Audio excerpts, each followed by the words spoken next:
he has been acting with the most leadership out of all political leaders involved, right?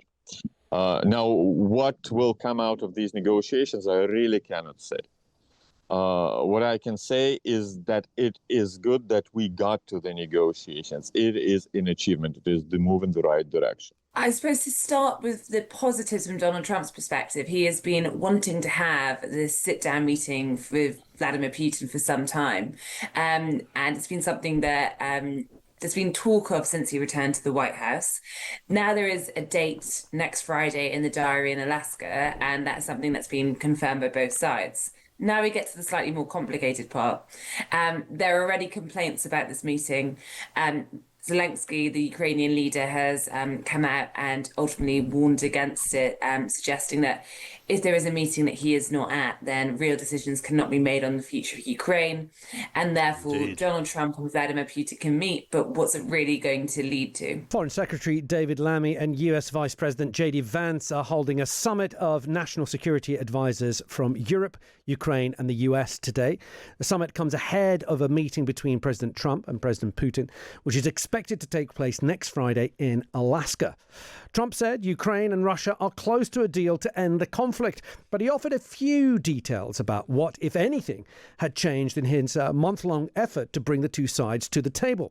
Although he did hint that negotiations could include swapping territory. Well, you're looking at territory that's been fought over for 3.5 years with, a lot of Russians have died, a lot of Ukrainians have died. So we're looking at that, but we're actually looking to get some back and some swapping. It's complicated. It's actually nothing easy. It's very complicated, but we're going to get some back. We're going to get some switched. There'll be some swapping of territories to the betterment of both. Well, joining us now with his thoughts, it's Pavlo Kuchta, economist, former acting Minister of Economic Development, Trade and Agriculture for Ukraine. Pavlo, good afternoon. Thanks for giving us your time. Good afternoon. Thank you for having me. Let's deal with what we've just heard, this idea of swapping territories. We read in the Times and in other publications today that there have been demands for Russia, for example, to keep areas like Crimea and other areas to have Ukrainian troops withdraw so they can become part of Russian territory. Is there any scope for a ceasefire when swapping territory is involved? I think, yes, I do agree with President Trump that this is exceedingly complicated, right? I do have hopes for these negotiations, but I'm also quite sober about them. So let's see the results first before we breathe even a sigh of relief. There are indeed territorial issues involved. It's pretty clear. For example, the north of Donbas is clearly of interest to Russia.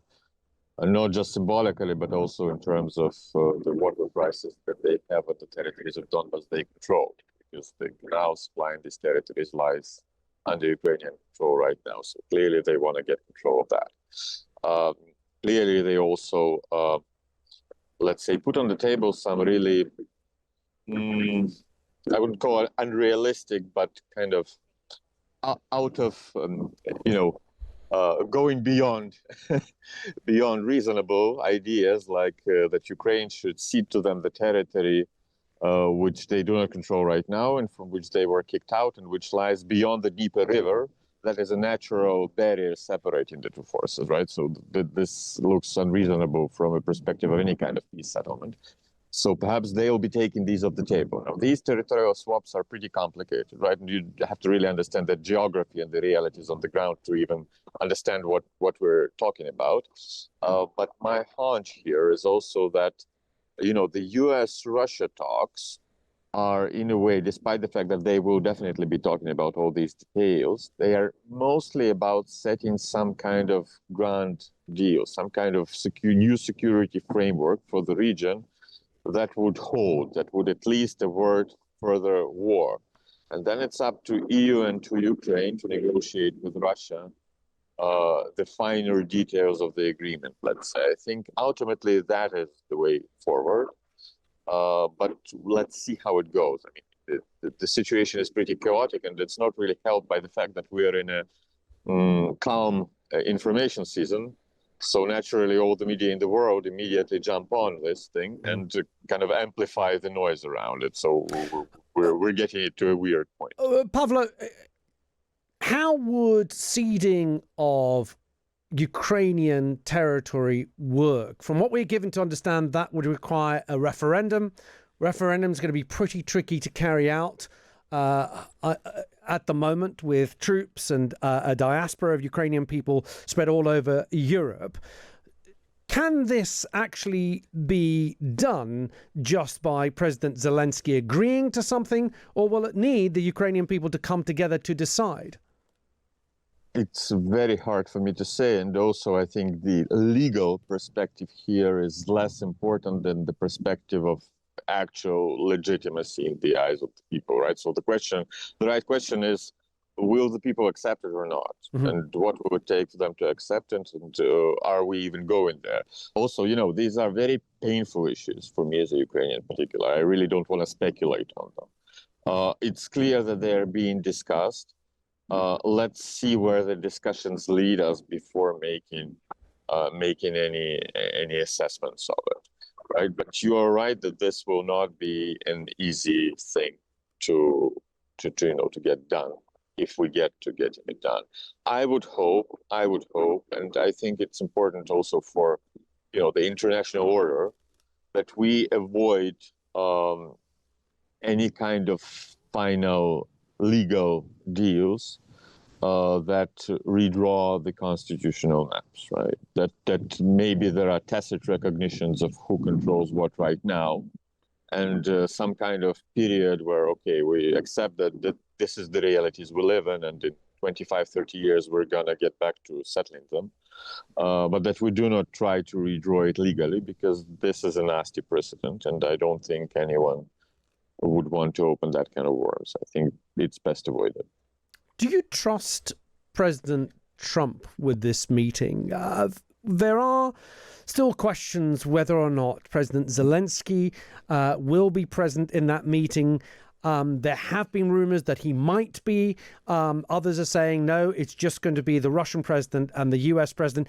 Do you trust President Trump to act purely in the interests of Ukraine without Ukraine being in the room?